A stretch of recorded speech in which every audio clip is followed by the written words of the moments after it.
দুই পর্দার সমান জনপ্রিয় অভিনেত্রী অরুণা বিশ্বাস প্রায় 2 যুগেরও বেশি সময়ের ক্যারিয়ারে কাজ করেছেন অসংখ্য নাটক, টেলিফিল্ম ও সিনেমায়। দেশের রাজনৈতিক পট পরিবর্তনের আগে সরব ছিলেন দেশের শোবিজ অঙ্গনে, নিয়মিত ছিলেন অভিনয়ে, শোবিজের বিভিন্ন অনুষ্ঠানেও যোগ দিতেন। কিন্তু বর্তমান পরিস্থিতির বিবেচনায় একরকম গা ঢাকা অবস্থায় অরুণা বিশ্বাস। এমন সময়ে স্বাভাবিক জীবনে ফেরার ইঙ্গিত দিলেন এই অভিনেত্রী।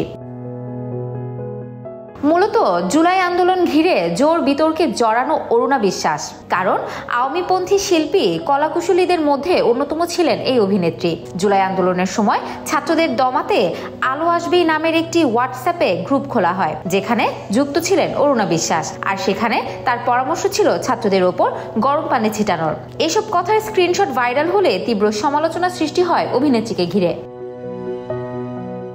এরপর দেশের পট পরিবর্তন হলে গোপনে কানাডা পাড়ি দেন অরুণা বিশ্বাস, এমন খবর মেলে। এখন পর্যন্ত সেখানেই অবস্থান করছেন বিতর্কিত এই অভিনেত্রী। তবে তার সাম্প্রতিক একটি পোস্ট জন্ম দিল তার স্বাভাবিক জীবনে ফেরার ইঙ্গিত, সঙ্গে সৃষ্টি করেছে নানা জল্পনারও। এক ফেসবুক পোস্টে অরুণা বিশ্বাস লিখেন, অপ্রত্যাশিত ভালোবাসায় ভেসে যাই মাঝে মধ্যেই। আজ মুভি দেখা শেষ করে মেট্রোতে বাসায় ফিরছিলাম, সাথে আমার এক আত্মীয় ছিলেন। আমরা চুটিয়ে গল্প করছিলাম। কিছুক্ষণ পর হঠাৎ দুটি মেয়ে আমাকে ইংরেজিতে অনেক প্রশ্ন করছিল। ট্রেনের শব্দ, মানুষের হাসাহাসি, কথা সব মিলিয়ে আমরা ঠিক বুঝতে সময় নিয়েছিলাম। বাচ্চা মেয়ে দুটো আসলে বাঙালি এটা ভাবিনি বা মনে হয়নি। অরুণা বিশ্বাস লেখেন, ইংরেজিতে বলছিল, আমরা তোমাকে চিনি, তুমি বাংলাদেশের সেলিব্রিটি, তোমার মুভি দেখেছি অনেক। যখন ছোটবেলায় মা দুপুরে আমাদের রেস্ট নিতে পাঠিয়ে বাংলাদেশের মুভি দেখতো, আমিও লুকিয়ে লুকিয়ে দেখতাম। আপনাকে এখানে দেখে কেমন যেন চেনা চেনা লাগছিল। আমরা দুই বেস্ট ফ্রেন্ড গুগলে আপনাকে মিলিয়ে আমরা আনন্দে আত্মহারা।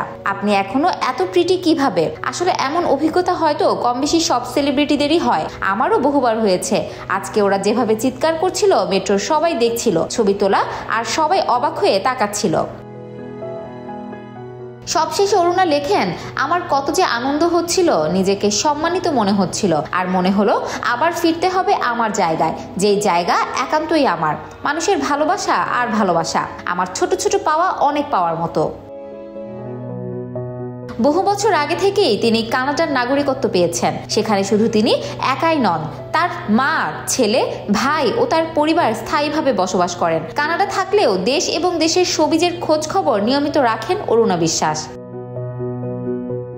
Desk report, campus Times.